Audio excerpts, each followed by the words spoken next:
മാത്രമെൻ പൂങ്കുലയിൽ നിർത്താൻ ഞാൻ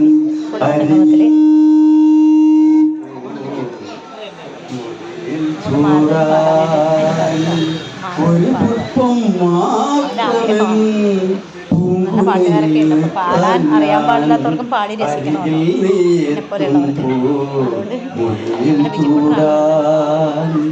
ഒരു ഗാനം മാത്രമെൻ ഒരു ഗാനം മാത്രമെൻ ഹൃദയത്തിൽ സൂക്ഷിക്കാൻ അരികിൽ നീ എത്തുമ്പോൾ ചന്ദന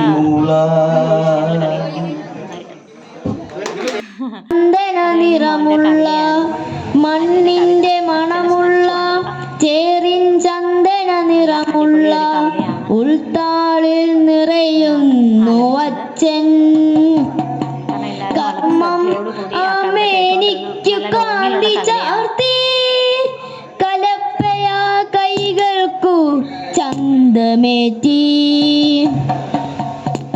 കണ്ണു നനയ്ക്കുന്ന കഥകളുണ്ട് ചോര ചാലിച്ച ഛായാചിത്രമുണ്ട് മഞ്ഞിൽ വിറയ്ക്കുന്ന മണ്ണുഴുതു മറിക്കുന്ന വെയിലിൽ വിറയ്ക്കുന്ന നീറുന്ന ചിത്രങ്ങൾ അച്ഛൻ മനഃപൂർവം കീറിമാറ്റി.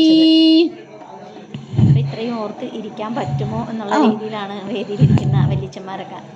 അപ്പൂപ്പനാണ് അപ്പൂപ്പന്മാര് ചോദിക്കുന്നത്. നടുവ് നിവർത്താനൊരൽപ്പം നേരമില്ലെങ്കിലും നാടിനായോടുവാൻ മോഹമുണ്ടെങ്കിലും അച്ഛൻ വീടിനെ താങ്ങുന്ന തൂണും നാടിന്റെ നന്മയ്ക്ക് തുണയുമാണ്.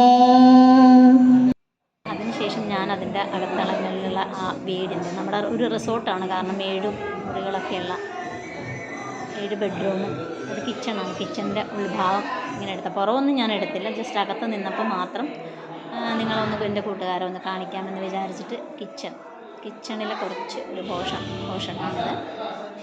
ആ ഒരു ഭാഗം ഞാൻ ഇന്നെടുത്ത് അതിനുശേഷം പിന്നെ അടുത്ത ബെഡ്റൂമിൽ വന്നപ്പോൾ അവിടെ ഭിത്തിയിലുള്ള അടുത്തൊരു വർക്കാണ് കാണുന്നത്. എല്ലാം നല്ല പഴമയെ വിളിച്ചോതുന്ന രീതിയിലുള്ള ഉപകരണങ്ങളൊക്കെ ഒരുപാട് അവിടെ സജ്ജീകരിച്ചിട്ടുണ്ട്. 2 കോടിയോളം വില വരുന്നതാണ്. ഇല്ല ഗണ്ടിയൊക്കെ അലങ്കാരങ്ങളിലുള്ള അലങ്കാരങ്ങളാണ്. വാഷ് ബേസിൻ്റെ മുകളിലായിട്ടൊരു കണ്ണാടിയുണ്ട്. പിന്നെ കുറേയൊക്കെ അവർ കോമണിയുണ്ട്, മുകളിലോട്ട് കയറാനുള്ള കോമണിയാണ്.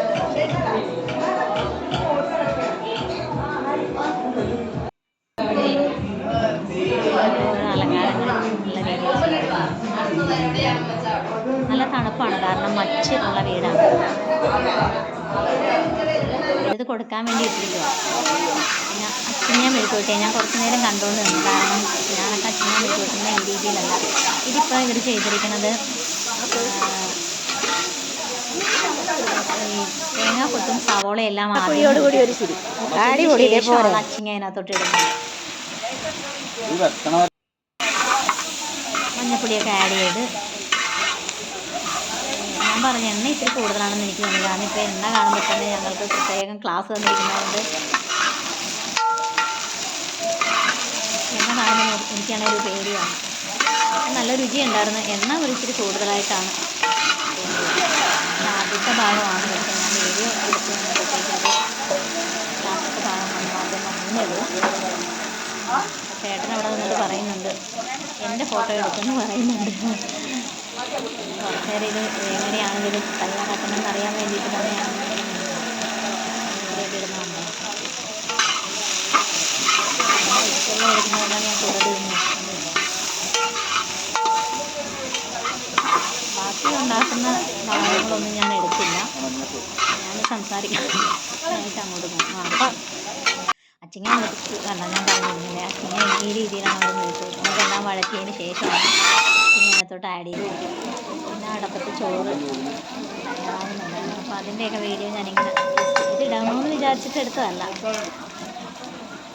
അപ്പം ഇങ്ങനെ കണ്ടപ്പോൾ അവിടെ തൊട്ടടുത്ത് തന്നെ വള്ളം ഇരിപ്പുണ്ട്. പക്ഷെ അത് മോശമായി തുടങ്ങിയ വെള്ളമാണ്.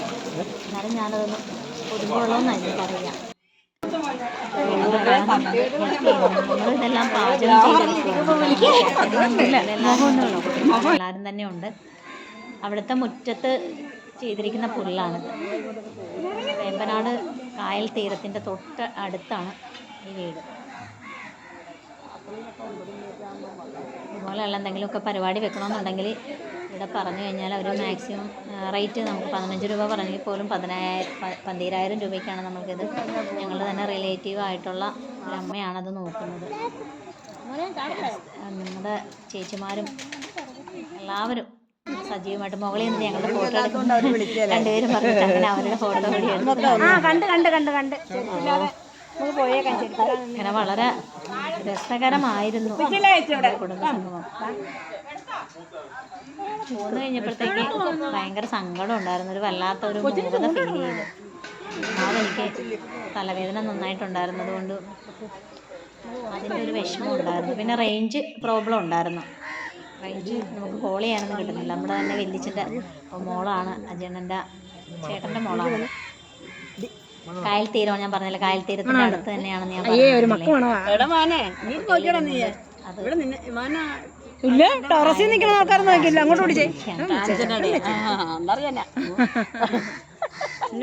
ഇത്രയേ ഉള്ളൂ ഈ വീഡിയോ.